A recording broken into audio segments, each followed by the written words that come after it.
offer a quick intuition development tip. We could call it that, or we could call it a well-being tip. It's both, actually. I've been a mystic for about 7 to 8 years. I've been meditating that long.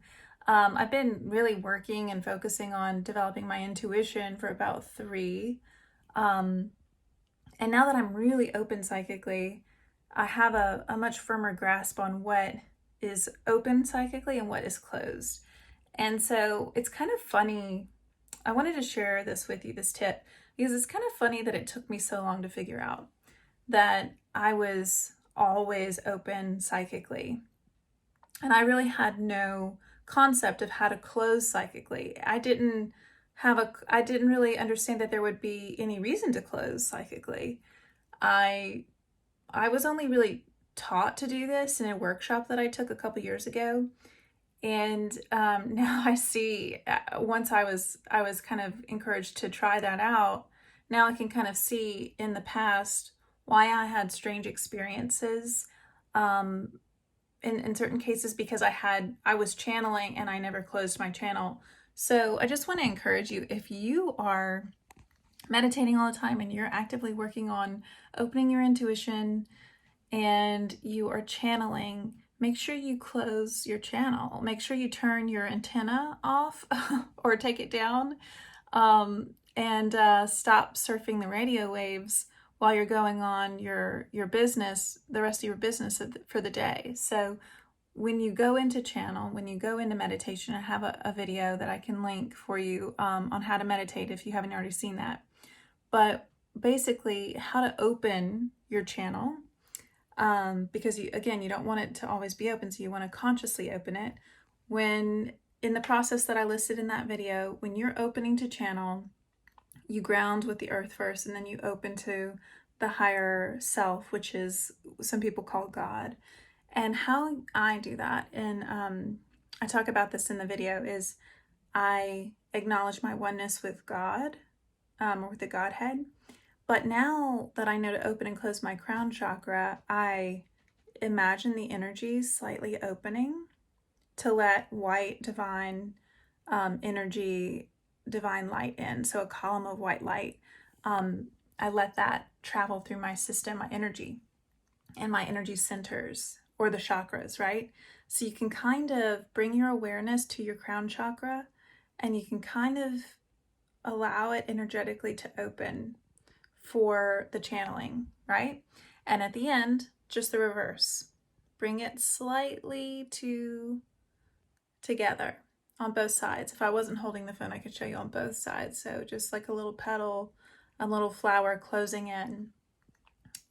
So it's that simple, but it's pretty important, because if you don't close, if you just go into a channel and you have all of this energy flowing through your system, all the psychic information flowing through your system, and you go on to do other things, your psychic senses will keep picking up on other realities.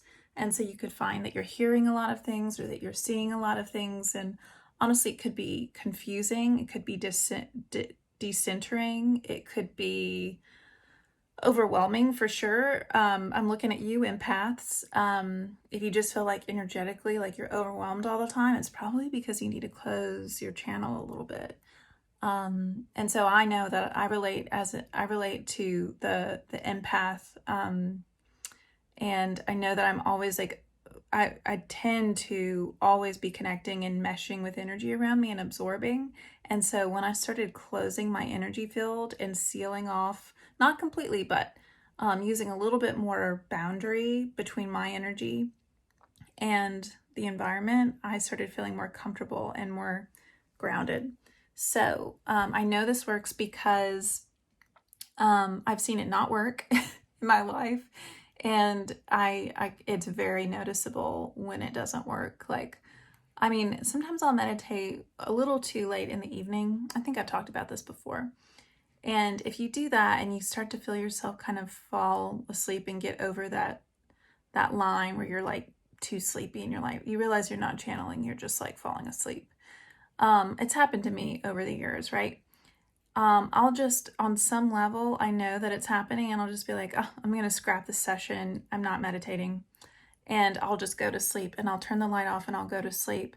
And before I knew to close my channel, to take a minute and close my channel, I would just fall right into a sleep without closing my channel. And as I was falling asleep, it was like a family reunion. Like I could hear every spirit. It was like being in the mall, which is kind of funny. But I remember the feeling like this is not normal. And that can be really confusing for a lot of people, but it really is a psychic problem. The struggle is real. So I've actually had that happen a couple of times when I'm drinking, or if I've actually been meditating and I'm channeling and I forgot to close my channel. I can kind of, you know, I'm just too open. I'm just too open. I think alcohol and anything psychoactive like plant medicines and stuff can really open you a little bit too big if you're an empath already and if you're a psychic already. So watch out for that. So actually I don't really drink that much because as a channel, I'm already open. And so just be aware of that.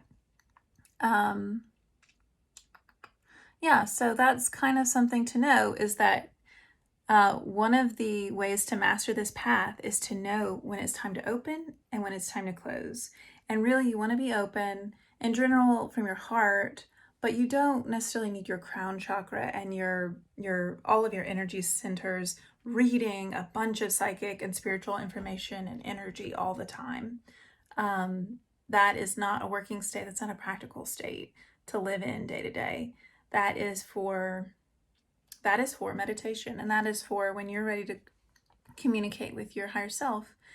And so no, you can turn it off and on. So I hope that helps, and you guys have a great day.